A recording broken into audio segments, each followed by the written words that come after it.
Tenth class ہم نے already جو ہے وہ دو چیزوں کے مثبت اور منفی اثرات پڑھ لیے ہیں کہ ان کو نیشنلائزیشن کرنے سے کیا حکومت پر مثبت اثرات پڑے اور کیا منفی اثرات پڑے۔ سب سے پہلے ہم نے صنعت کے بارے میں پڑھا تھا، پھر ہم نے تعلیم کے بارے میں، اور آج ہم کامرس اور تجارت یعنی کہ ٹریڈ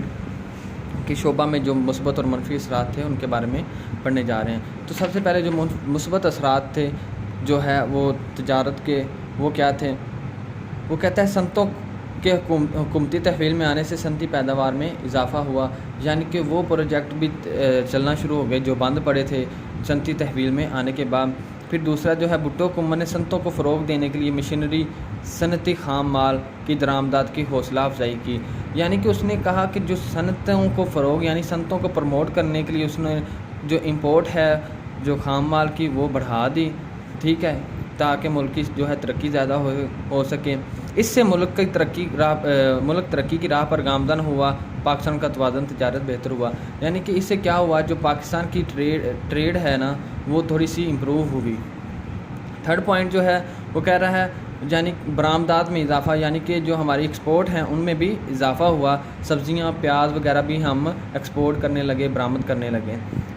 جو فورتھ پوائنٹ ہے وہ ہمارا کیا ہے، زرعی اصلاحات سے زرعی پیداوار بہتر ہوئی، جس سے ملکی اور غیر ملکی تجارتی سرگرمیوں میں اضافہ ہوا۔ ظاہر سی بات ہے جب زرعی اصلاحات ہوئیں تو جو زرعی پیداوار تھی وہ بڑھ گئی، اس سے کیا ہوا، ہم ملکی اور غیر ملکی تجارت کو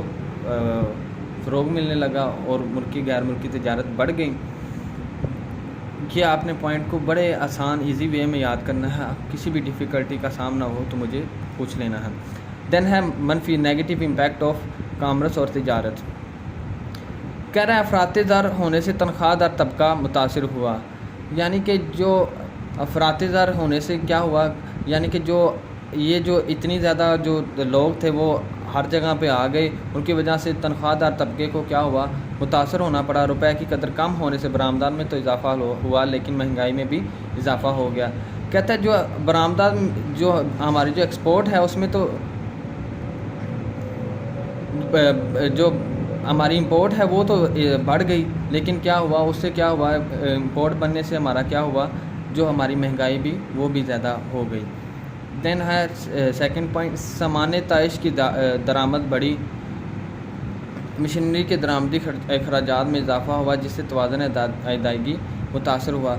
یعنی کہ جو سامان تعیش یعنی کہ وہ سامان جو آپ کے یعنی کہ وہ سامان جو آپ کو زیادہ نیسیسری تھا ان کی درآمد یعنی کہ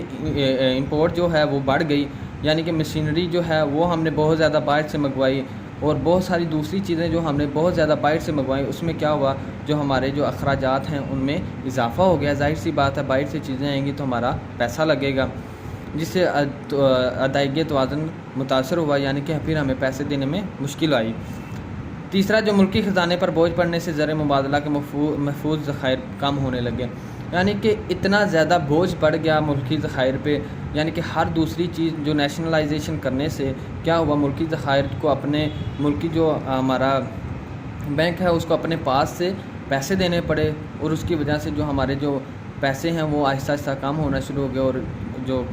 ہمارا ملکی خزانہ ہے وہ کم ہونا شروع ہو گیا۔ پھر کیا ہوا، 1973 میں کیا ہوا، تیل کی قیمتیں زیادہ ہونے سے پاکستان کا توازن تجارت خسارے کی طرف چلا گیا،